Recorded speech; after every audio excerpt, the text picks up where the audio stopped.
Hey everyone, Conor Benn versus Chris Eubank has been called off, as we all suspected that it would be, and to be honest, it's probably the right thing to do, because you can't allow somebody that's failed a drug test to still fight. It would just be a bad look for the sport, and to be honest, the fact it's taken this long to call off the fight is bad in itself. And when it first, I'm going to be honest, when it first came out, I was like, of course, the fight will go ahead, there's too much money involved for everybody. But once I sat back and I thought about it, I was like, no, the right thing is for them to call up the fight and see what happens with Conor Benn, because he still hasn't been suspended or had any sort of punishment, and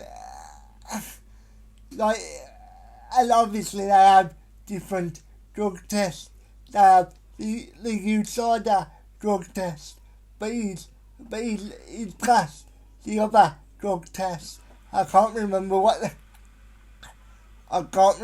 the name is, but the one that he failed was the USADA drug test.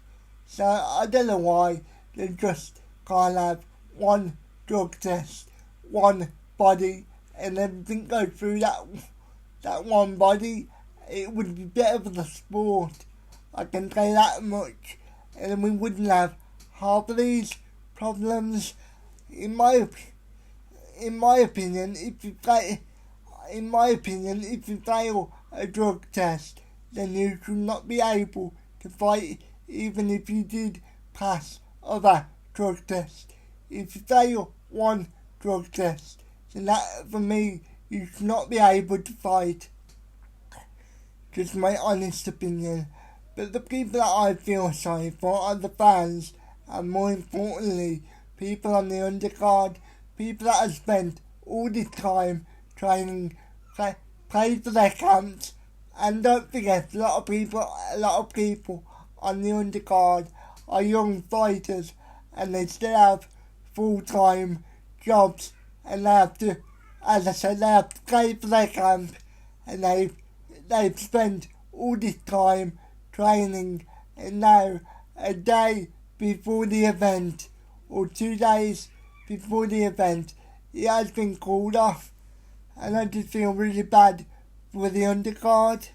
Yes, they could still fight, but let's be honest, it's not worth running the event without the main event. That's why people were going to see it. With all due respect to the undercard, nobody's gonna go and see it. Nobody's gonna watch the undercard, are they? Like, you're not gonna fill up a 60,000 plus arena just to watch some undercard fights. Again, with all due respect to them, because obviously you never want to see fighters not being able to fight. But yeah, I think it would be fair to say that this has been a disaster, and it just shows that boxing and combat sport as a whole is in a right state. As I said, one body, one drug test, and just clean up, just make the sport more structured. The fact that Eddie Hearn could have just went to another body and got a license, that's a problem in itself. But I don't know. Let me know what you think. Am I overreacting to this, or am I making valid points? At the end of the day, it's not gonna ruin my day. But I'm just thinking that all the undercard fighters and all the people that have travelled to London and spent money on hotels to go to this fight. And yes, they might get the money back for their ticket, but they're not going to get the money back for the transport. And for, as I said, for the hotels and stuff, are they? So it's just a right mess up from everybody involved, and this is why people do not get invested in boxing. So let me know what you think about this, and whatever happens with Conor Benn will happen. So thank you for watching, and hopefully I didn't take up too much of your time.